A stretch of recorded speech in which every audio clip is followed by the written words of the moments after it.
right? Like, you know what you're gonna get with Pusha, right? It's gonna be a lot of cocaine. When it comes to Conway, like he's either bragging about doing this or like, you know, coming at your neck or how official he is, like, you know what it's gonna be. And for him to get a little personal on it, and then like he got wavy with the flow too and the delivery, like I was like, did Al coach him on this? Like, you know, now I can't front. Like when Freddie told me he wanted to put Conway on that, I was a little skeptical because most of the stuff I do with Conway, you know, tear the block up. It was mostly like that blood. Yeah, it was bloody every time. So it was like, even though Conway can write any style of record, and I think sometimes people put him in a category because he does one thing so well. Right. But on his album, he's showcasing a lot like that, or something like The Cow. But I think Freddie made the call and said, let's put Conway on this. And at first I was like, damn, but when I heard what he did, I was really happy because I never heard Conway write like that. Because it takes a lot to say stuff like that on a record, like my son's failing math. You know what I'm saying? Like that's a very personal thing to put even on someone else's record.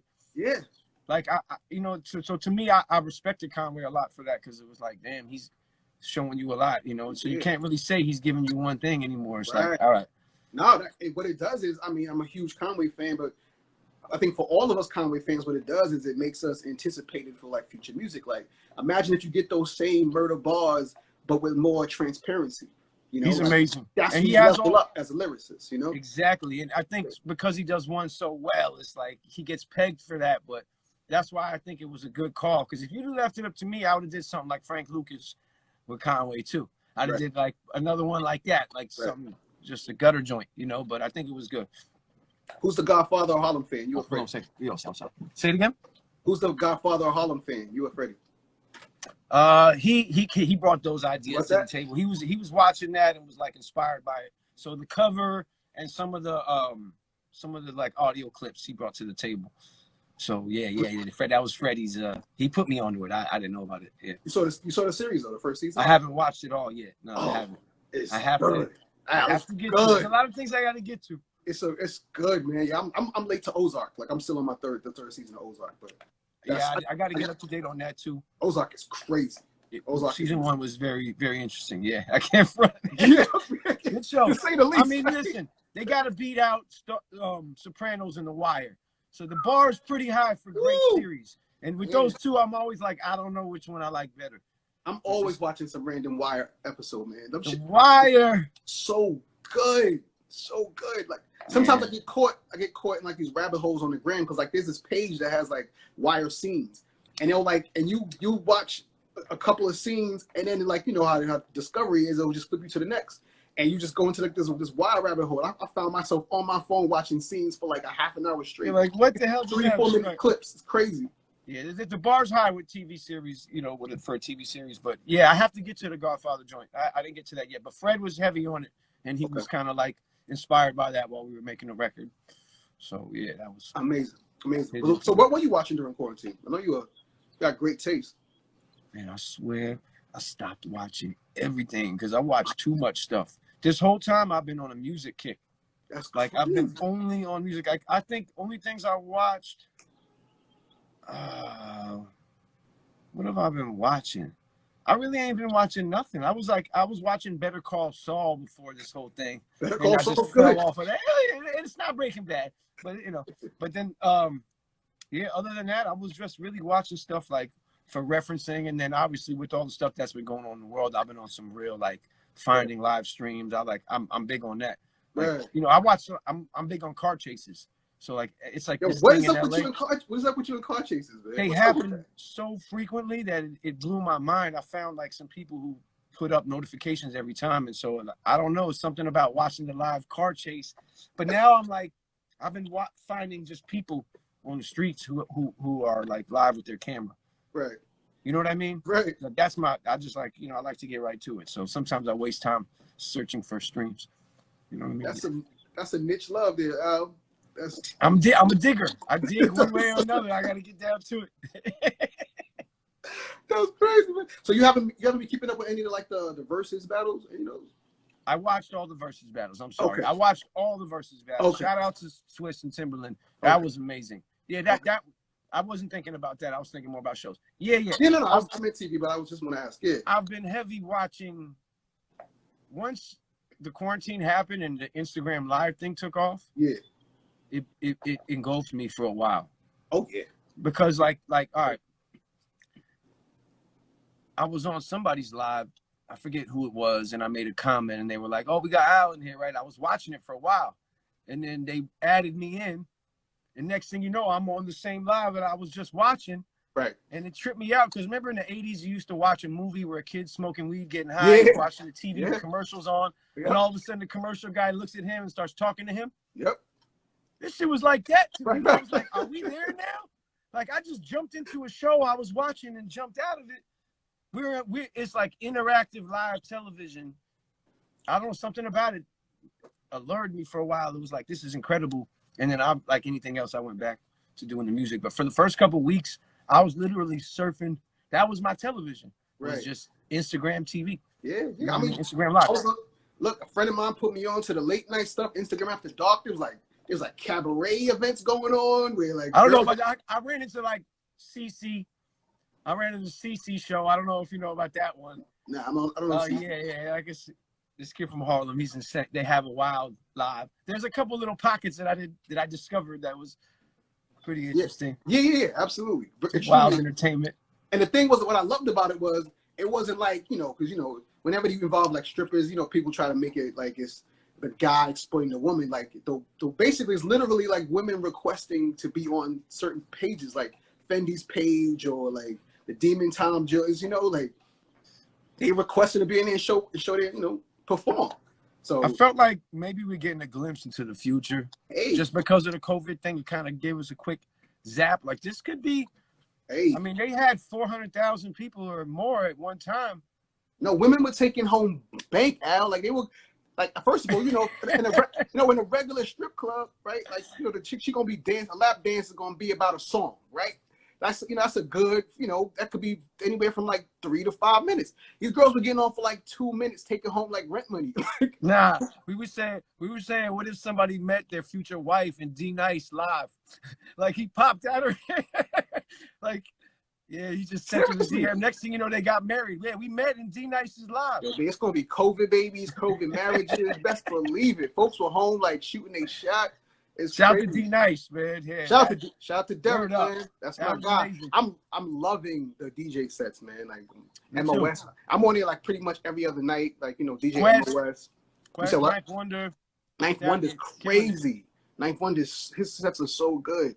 Yeah, man. I mean, Spinner's been killing it. Spinner's always killed. You catch Easy Mobi in the late night. I haven't caught Easy. Okay. Mobi is almost every night killing it. Really? Yeah, okay. So that's been fun for me. You know what I mean? Seeing all that stuff. Again, being a fan again, right? Being a fan again. Fully. Would you go in? Would you? Wait, first of all, hold up. Prodigy wanted you to do verses. Yeah, that was. I mean, you got to talk to Swiss and Tim. We talked about it, but really, yeah, but it was maybe we should have got it out of the way because they started getting with the big dogs like Premier and RZA. Wait, the one that P was talking about, like you against Havoc? I mean, that was something him and Just was talking about. You know, like we discussed it. But I mean, Havoc is my brother. That's like family. Yeah, I don't know if I it would be fun. Yeah, but it would be fun. But like that the whole thing they're doing, I think is a great thing because it just kind of refreshed your memory about a lot of stuff and how great everybody is. It was like, wow, this is dope. I would love for you to be on Versus, man. That would be incredible. I don't know. I mean, because it seems like, Havoc's last family, everybody, Al, Mob, like it's too close for it to even feel competitive. But like, I mean, I would love to have you go on, man, just to remind folks, you know what I'm saying? Like all that shit you did. Amazing. And then Havoc too. Oh my God. I just kept I went back through the joints he did for 50 recently, like Fully Loaded Clip and doom, doom, doom, doom, doom. What was it called? Man, Havoc's run he's so underrated. Man. Underrated. Absolutely. Man. Havoc is super underrated. Incredible. Super underrated. Mm-hmm. I would love to see that, man. I would love to see that. Yeah, because I remember I forgot about I saw it on the gram today when Prodigy was talking about, he's saying you gotta do it that. But this was right after the Just and Swiss battle, right? Yes. Right? So this was a few years ago, exactly. Mm-hmm. Yeah, man. Yeah. P always felt that we were the best. He always said that. P's spirit was like magic together, of course. Like, P's spirit was we're the best always, even in times when maybe we were like down or like in a bad time, and maybe me or Havoc might have felt like, damn, P was always like almost to the point of delusion, like, no, we are the best, right? Period. Yeah, he always had that attitude. It was like it kind of kept us going in a lot of phases, I remember, because he wouldn't accept it. He always felt we were the best at everything we did. That's so wonderful. You know, yeah, that was just Pete's spirit. That's wonderful, man. That's wonderful, man. Yo, I was listening to a bunch of Prodigy stuff like early at the top of the year, like maybe like January, and I was like, yo, this was crazy. I think my favorite Prodigy verse is not on a Mob album. Which joint? Like, I think Street Life might be my favorite Prodigy verse. I backed him down with the 50-50. First bitches, the tunnel's banging, come get me. The first 500 bitches free. I think that was LES made that beat. Yeah, because ACD. He did. And Dog, Dog was an incredible talent too. I don't know where he's at now. Shout out to Dog, wherever he is, but he was from ACD. He was always like made beats and rhymed and was always amazing to me. Maybe he never got his fair shot. Yo, bro. That verse though, top to bottom, is flawless. Like, I feel like Phone Tap, when you listen to the vibe of Phone Tap and you listen to Ace Street Life, some influence there. I think Street Life was first with the harpsichord, with that whole gangster Italian sounding. I mean, Dre took it to another level, you know, but I think it was inspiration. Like whether it was or wasn't, it seemed like around the same time, and you know, Mob could have been the times as well, like the vibe of the times. For sure. A lot of osmosis around that time, man. Mm-hmm. Yeah, I think my brother was like, LES lives in VA now. He does. Shout out to LES. LES actually, he holds down and tours with Havoc and Noid. So they hold down the Mob. They tours, do the Mob Deep stuff. So LES is my brother, man. Shout out to LES. So what new artists are you that you're not working with, that you're listening to? Like, who are you a fan of right now? I get put on a lot of stuff from Earl. Yeah. That's like my young homie who, he shows me a lot of stuff. But I mean, in the last couple of years, I've been listening to a lot of Arm & Hammer, Quelle Chris. Like I like that. Those two are like something I've been listening to a lot. Really? Yeah, that people may have been like, what? And then a lot of cats just affiliated with Earl. You know, Maxo, not Maxo Cream. Shout out to Maxo Cream too. Maxo from the West Coast, and Mavi, Donnie. How long you been listening to Earl? How long have I with Earl? Yeah. I mean, that's my little homie. I've made a beat on his first album. Like I've been fucking with him since they came through the gate. So, but he comes through a lot. That's like my young homie. He's special, man. I can tell you all about it. Yes, and there's so much shit that he put me on to. Yeah. I give him all the credit. Like there's so many great artists and just things that he's put me on to. So yeah, a lot of the new stuff I get hip to from him. You know what I mean? Yeah. You know, and his taste is vast. Like it'll show me. It won't just be like some underground. It'll be a lot of different types of things. Right. So yeah, I like to stay in tune. Wow, man. I'm saying, how's the IPA, man? First of all, how's the IPA? I drink these like religiously. The Lagunitas. Yeah, it's a great IPA. Stout. It's a strong beer. It's a dark IPA, but it has flavor though. It has flavor. Kind of like weed. It reminds me of weed a little bit. You know that maybe that's why I like flavor IPA so much. Yeah, maybe that's why I like it so much. And IPA, you only got to drink a couple of them because it's like double the volume of alcohol. Oh, you ever had Raging Bitches? Flying Dog makes it. Which one? Raging Bitch. It's an IPA. It's 8.3 alcohol. Yeah, you wilding now. Now you wilding. That's my favorite. It's incredible. No, that's not even the highest one. They got a double. Dog. This joint is 6.2. That's good enough, man. That's good. No, so my favorite is the Raging Bitch is 8.3. They have a double dog that's like 11 point something. Ridiculous. Sleepy. Yeah, I'm good. Ridiculous. I gotta drive home. You can't go out. No, I ain't driving. No, that's at the crib. That's at the crib. Of course. Drive to the bathroom 20 feet away. So exactly how did you get put on with Griselda? Because I feel like Derringer was you guys like know each other from a past life or something. Like the sound is crazy. Like I love Derringer. It was Planet Asia, my brother Planet Asia, who also puts me onto a lot of things. That can't come over here right here one day. Right here, just came over and was like, "I'll show you this shit." Show me West Side Gun. Right. his first campaign. I hadn't seen or heard Conway or Benny yet. Right. And I was impressed. And over time, because I think even on one of his first tapes, he rhymed on the instrumental I did for Damo Genesis and made a video for it. Right. So it was kind of ringing my bell anyways, but it was also like his stubbornness at that time with his beat selection. You know, I felt like it was like ringing a lot of our bells of people like me and people I respect. It was like trying to get our attention, like, oh shit, at that moment, doing that style, not mixing the drinks, you know, just like, nah. And that initially like really got my attention. And then obviously I heard Conway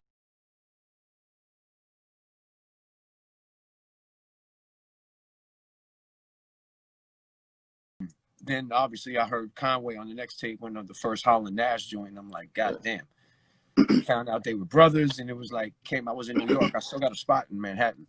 I forget how many years ago it was, but probably through Instagram or Twitter. And Conway, Wes, and Derringer came through. And I met all of them, and it was like, I love these guys. You know what I mean? And it was kind of just, we linked from there. And so you heard West Side first, then you heard Conway, you heard what, Butcher last? It came out to LA and we worked on stuff. Ooh, that's a heavy cherry on top of the cake. Yeah, and then like, because I didn't know about Benny, and then like Derringer was like, yeah, we got it. There, the cousin, we working on some joints with him. He played me a couple of joints. He played me everything revolved back to drug dealing, everything. He played me that when it was rough, and I'm like, nah, he's a problem. He's also a problem. Problema. Yeah. Right. And so over time, Benny came to LA on the next trip. And you know, he was just hungry as ever, and that's how we started knocking out those first records. But overall, I just love seeing what they were doing. I love how Wes had a vision and was sticking to it. Right. And it was like, this is dope. Also at the same time, they kind of changed shit with the vinyl and the merch and like making things limited. They made it a lifestyle. They made Griselda a lifestyle, man. Like, you have to give it up to their business plan was fire, man. They didn't just give you music, they gave you lifestyle, which is what hip hop is, right?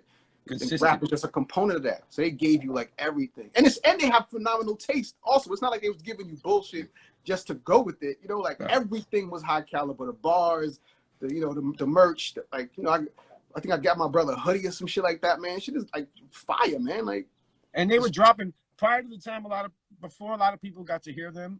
It was like the masses.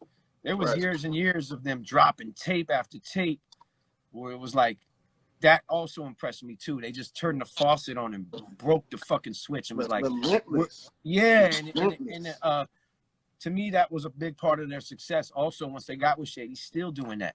Right. Where it was like, nah, we're gonna keep hitting you, and yeah, I think that was, so you might see it now and go, how did these guys just get on? But there's a whole trail of music. If you like discover them now, you could go back here, listen to Reject 2 or Fly God, you know what I mean, and be like, damn, they've been doing this, okay, or Plugs I Met, whatever. They all have their classics, Tana Talk 3. I ran Plugs I Met into the ground, man. Like, you're not supposed. It's really, really unfair for a high caliber lyricist to start their album off with Black Thought. That's really fucking unfair. That wasn't fair. That's not fucking fair, man. That's too much. That's too many bars. That's a whole penitentiary. That's way too many bars, man. Yeah, Benny, he's a true example of you get out what you put in. Yeah. Like, you get out what you put in. I really believe that. Like, no matter how dope you are, and in business, you're not going to get what you deserve. You get what you negotiate. That's the equivalent of it in the rap world. You get out what you put in. Like, he put in a lot of work and it came back to him. Yeah. So, like, yeah, dude. Once I heard that record, I remember I was like, before Black Dog got on it, I heard it and was like, yeah, high caliber. You're going. Yeah.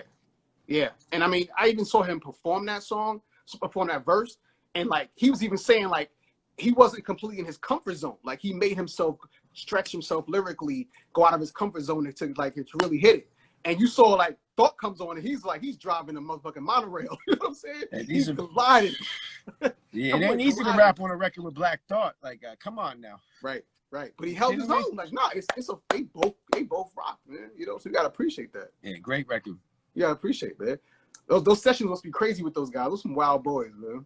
Yeah, it's fun. It's fun. It's like, you know, competitive. And I think that's always cool when you get a group of people that are all talented and want to compete with each other, because then you get the best. Even in the off day here at the studio, there's always a bunch of people who's all dope. So if somebody starts working on something, someone else might start writing, you know, like, you know, it's competitive. And I think you get a good result when you do that, you know. I feel like Alfredo is one of those album titles that like God names. It's like you guys could not have like, yo, what kind of herb were you smoking? Like God has just like, no, this is gonna be the name of your album. Like you know what's funny? Al and fucking Fred together. Yeah, you know. I kind of hate when they do that. Oh, we got Bink in here. What up, Bink? Bink, the God. God, one of the Bink, greats of all time. Motherfucking monster. What up, Bink? Bink is super legend. Bink, like, you need to do that. You need to get on the production battles as well, the verses. I dare somebody to fuck with Bink. They can't smoke with him. They can't smoke with Bink, man. But you know what? Bink got those joints that folks forgot about, man. He gonna bang y'all. It's like a human is in the machine drumming. It's not even a drum machine. It's like he goes in the machine. It's like nah, you can't fuck with Bink, man. If y'all don't know who Bink the Monster is, man, or you're not familiar with his full catalog, please research. I'm not even going to give you. Word up. I'm not even going to do it to you, man. I'm not even going to do it. Yo, I hate those names when you combine names. I can't front. Normally, I hate that. Like, we even have a game on tour where we try to make up bad names of like two names together. Like,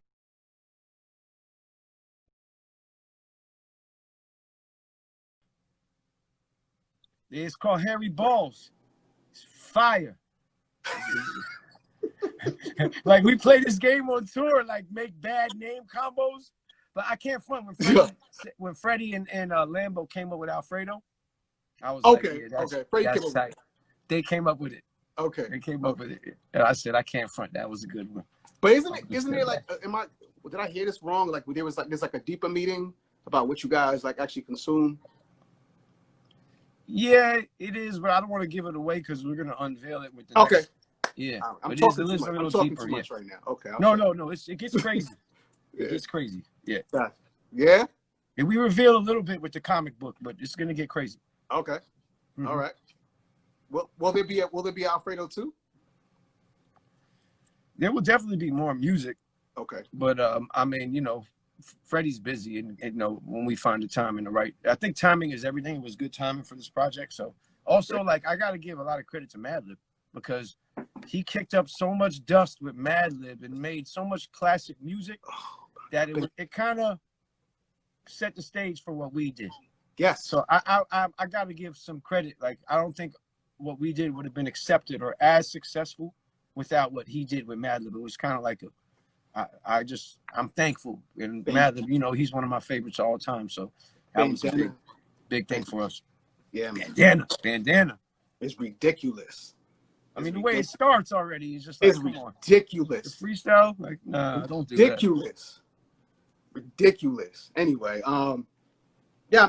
Again, like, you know, I think Alfredo kind of continues that vibe, right? That Bandana had, just like this rich music, like making the shit cinematic. You know what I'm saying? Mm-hmm. But it's very much Alchemist, man. I love that. Somebody asked, wanted to know, like, who's the artist that you have the greatest chemistry with, studio wise? I think it was P. Prodigy. It was like, once we got into our groove, it was like pretty much 90%. Like, if I had a beat or idea, he did, we were always like, and we were both stubborn because we're both Scorpios.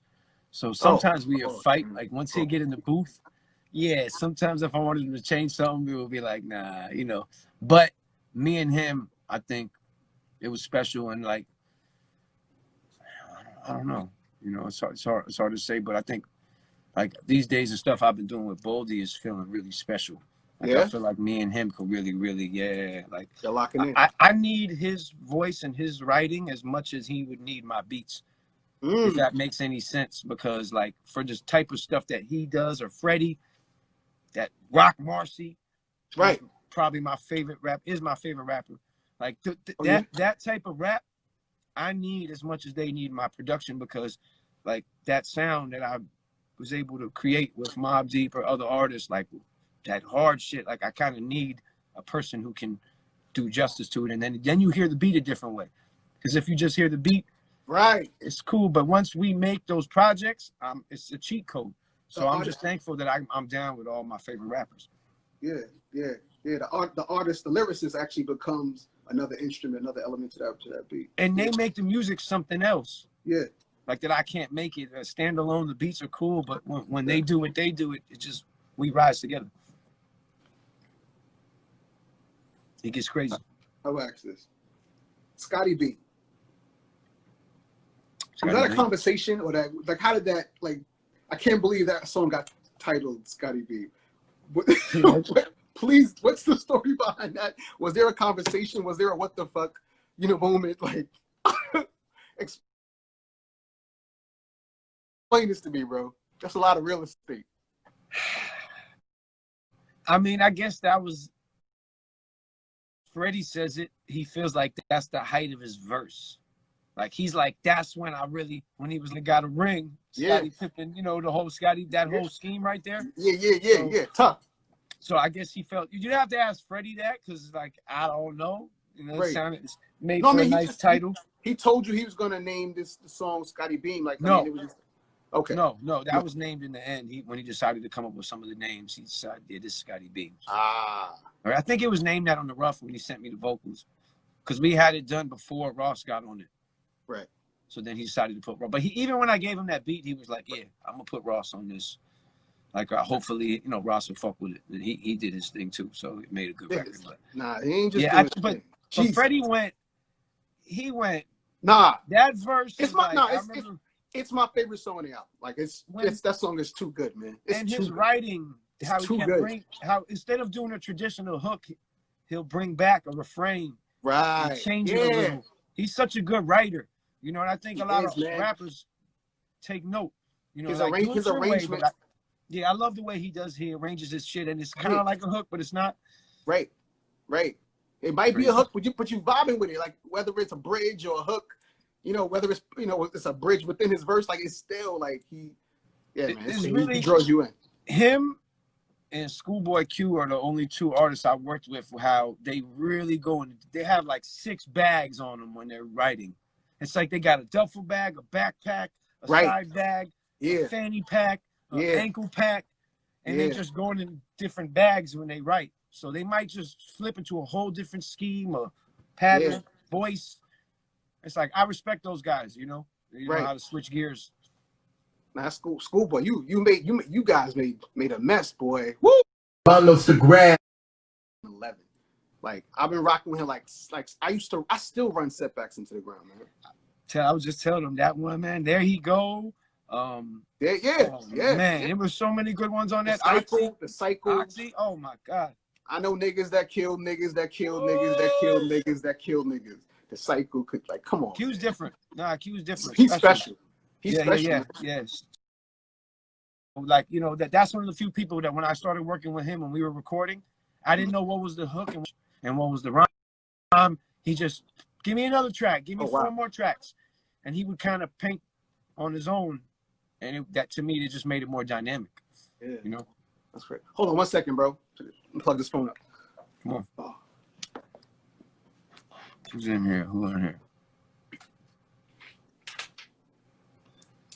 Young George. Prince Alexander. What up, G's? Family Tree Genetics. Bomba. Yeah, man. Hold on, I think got a couple folks want to know stuff, man. Hold up. Let's go. Somebody asked, how did you get Rick Ross on the track? I mean, that's my man Lone Wolf is in here. Thelonious. What up, bro? How did I get Rick on it? Ross? Yeah. That was a call made by Freddie Gibbs. Okay. Freddie Gibbs made that move. But I've been talking to Ross too. Yeah. And we've been, like we did The Perfectionist a long time ago. That was kind of like a kind of mixtape joint. Right. We never got to land anything on an album yet, but I keep in touch with him. That's gonna be several problems, man. When you two lock in, because I love when he gets on something that's understated. Like, he makes hits, he can make club records, but when he gets on something that's a little emptier that he could sit on, because his voice and his flow is so like unique that I think a certain artists, like I think that's why Freddie and Madlib worked, or Boldy, like when you juxtapose it, because it could already sound good on a more current or commercial style, but when you get them on like a fillet or a nice piece of music, and it's more about them than the beat, they shine, man. It's like, wow, you know, and it separates kind of the men from the boys when it comes to rapping, because a lot of that style these days is not for everybody. That empty shit's not for everyone. No. You have to know what you're saying, and everybody how can't pull it off. Yeah. You know. Yeah. Everybody can't pull it off, man. Mm-hmm. But Rick Ross is definitely somebody who can. So how's, I mean, you know, everybody know you're one of the best in the game, man, to ever do it. But how's it feel to be a TV star, bro? How's that been? That shit just fell out of the sky. Boom! I know. Me? But I mean, all right. But I I'm mean, the food villain. I'm the food villain. I don't villain? like shit. So, you know, I'm on a show with 3 big guys. It just kind of worked out. That was just from me hanging with Ack when I was DJing for him on tour. Right. That's my brother. You know, we did a lot of music together and traveled, and it just happened. So, like, he decided, he came with the idea, and we all fell in, and it's like, honestly, whenever we film, I don't even think that we're filming. They just put the mics on, and we only have 1 or 2 camera guys who are our friends. Really? So it's completely like unscripted. Y'all produce. Yeah, right. Yeah, it's natural. And the editors and the guys who make the show are so good at this point. We're on season 4. It's like, I watch it myself, and I'm just like, yeah, no comments. Like, I don't do the music. They do the music. A lot of people think I choose the music. Yeah. I do none of that. You just chill. Yeah, shout out to Chris Grosso and Action and the whole team, everybody who puts it together. But yeah, that's been fun. But I was like, I don't remember Al being this grumpy, man. Like, I was like, when did he become crotchety? I'm the old guy now. So what? I like, you know, by nature, I'm kind of that. But then once we started filming, I saw like, okay, I got to be the contrarian. I got to be the old guy. I like stuff. Okay. All right. Okay, I got you. Cool. I don't like shit anyways. Let me turn it up a notch. What is your favorite food, Al? Oh, man. I'm going to go with habichuelas, arroz and habichuelas, man. Really? Yeah, good beans and rice. That's it. Like, it's either that or Italian at its best. Okay. I think those are where I go. Would it happen to be Alfredo? No, I'm joking. Anyway. Good Alfredo. Nah, I mean a good Italian. You can't really knock that.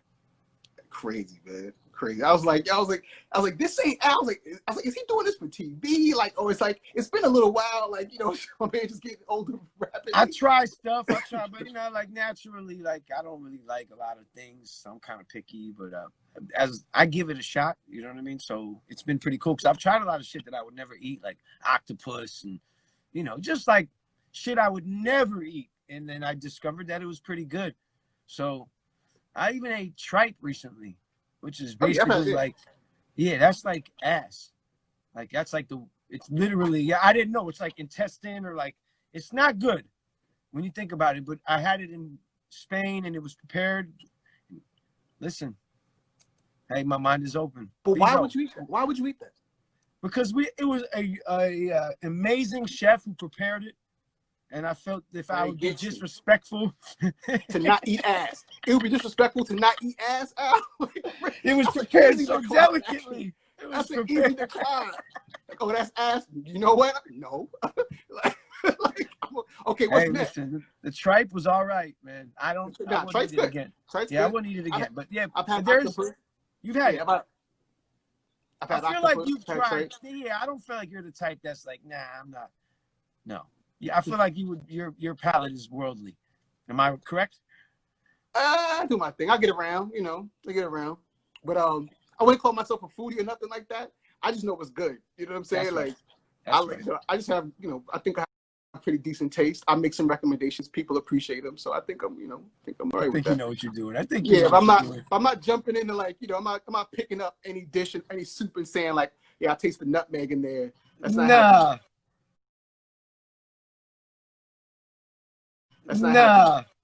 Yeah.